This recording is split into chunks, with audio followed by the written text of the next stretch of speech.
Hey everyone, welcome back and happy Saturday. All right, guys. Well, I've said this in my other videos, but in case you missed it, I just wanted to say to everyone who came out and supported, whether it was in person or on the live stream, spillingtealive.com, you guys are absolutely incredible. We had the best experience and it couldn't have gone any better. Thank you to all of the amazing influencers and YouTubers who joined us on stage in all 3 cities. Thank you to all of our amazing Bravo talent, TLC talent, and thank you to Zach and Jason for just absolutely killing it, doing the damn thing. And of course, we have more up our sleeves. But in the meantime, guys, we're back to talk about Jayne, Erika Girardi, who's dishing on her new man and her sex life, going MIA from the Real Housewives of Beverly Hills group chat amid the Rinna drama, and getting in trouble with production and feeling like a scapegoat. Okay, you want to mention it all, Erika? We want to hear it. So let's go over all the details thanks to Reality Blurb. Before we jump in, if you guys haven't already, go ahead, smash that like button. If you're not subscribed, get subscribed. Don't forget to hit that notification bell. And with that, let's jump right in.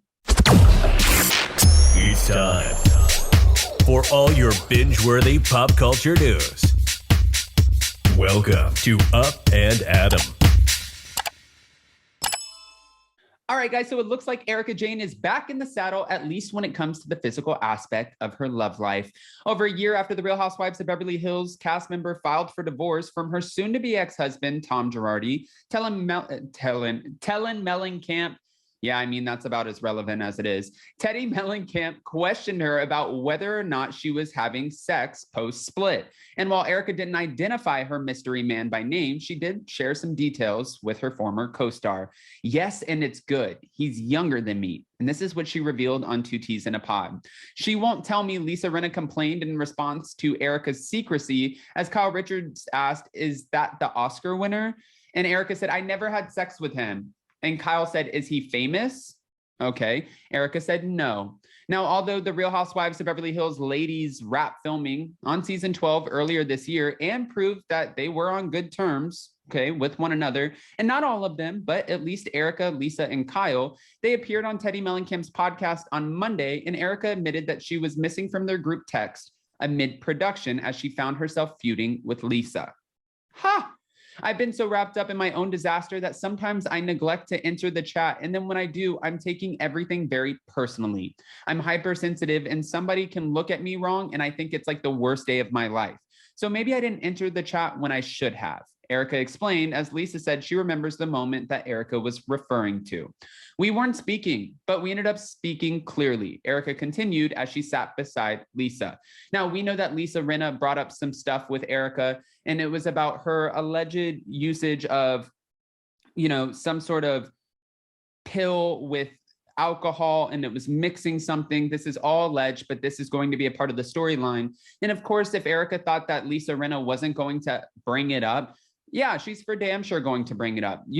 I thought it was interesting because when we were in New York, we actually asked Margaret Josephs about Rinna on the stage, and everyone started booing Rinna. And Margaret made a great point. She's like, hold on, wait, listen. You don't want to boo her because think about it at the end of the day. Think about what she offers to the show. She keeps it moving. You need a pot stirrer. You need someone who is going to call everybody out. And one day she will be held accountable for her own stuff, maybe, if people aren't scared to call her out. But as of right now, we need somebody who's going to mention it all. Okay. Teddi also wanted to know if Erika felt like she was a scapegoat for other castmates of the show as they were faced with drama of their own, only to be overshadowed by the only thing that really people are caring about right now, which is the ongoing legal drama with Erika.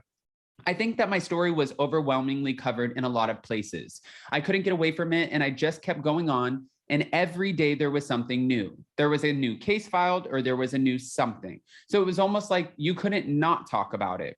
Although there were times where it wasn't easy for Erika to be confronted about the crimes that she and Tom Girardi were accused of, and she has been accused of being the front woman. Like, there are a lot of articles that keep coming out. It is one lawsuit after another. You hear $20 million. You hear $1.4 to $1.7 million earrings. You hear about a new $2 million lawsuit. Like, it does not stop for Erika.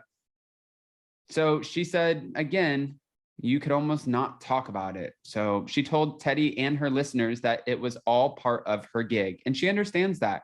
She said, that's what we're here to do. We're here to talk about what's going on in people's lives. Do you think I wanted to slap on a pretty face and an outfit to get over there and get my ass kicked every day? The answer is no. Is it what I signed up to do? Yes, it is. So I had to do that. I appreciate it. Even though things were going down, she still showed up, and that was Kyle's response to Erika addressing her legal drama.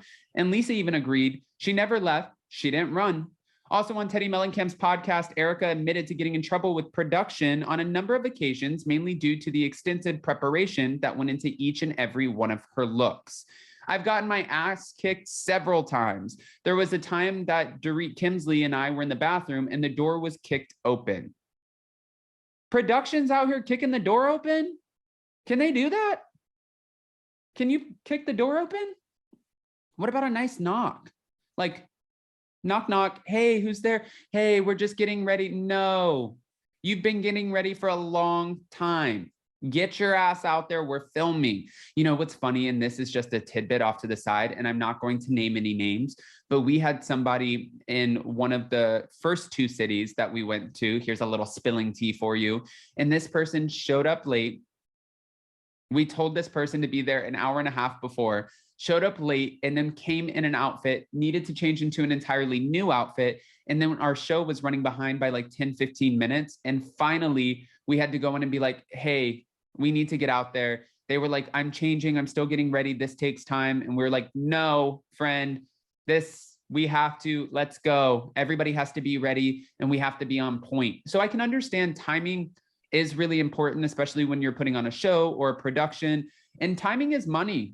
It really is. When they say, you know, it's not a big deal, 10, 15 minutes, that 10, 15 minutes, maybe not so much in a live show, but when you're producing a show and you have the camera people and you have 8 to 10 people, you know, always around and trying to make sure that they get the right shot, all of that adds up and all of that time is billed for.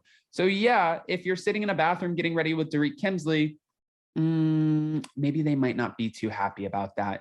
But guys, I don't want to just give you this information and not ask your opinions. With Erika opening up about her new man, her sex life, I am curious what you guys have to say about that. And if we will end up finding out who this man is. She did say he's not an Oscar winner and he's also not famous, but will we actually know at the end of the day? Guys, I'm so curious. So go ahead, comment below. And if you watch the Spilling Tea live, New York City date, let me know what you think. You can go ahead and comment on that as well. Of course, once we get the photos from the photographer, I will be posting them on the community tab. But in the meantime, I just wanted to say happy Saturday. Grab some bottomless mimosas, spend some time with your family. I love you guys so much, and we'll see you so very soon. Bye, guys.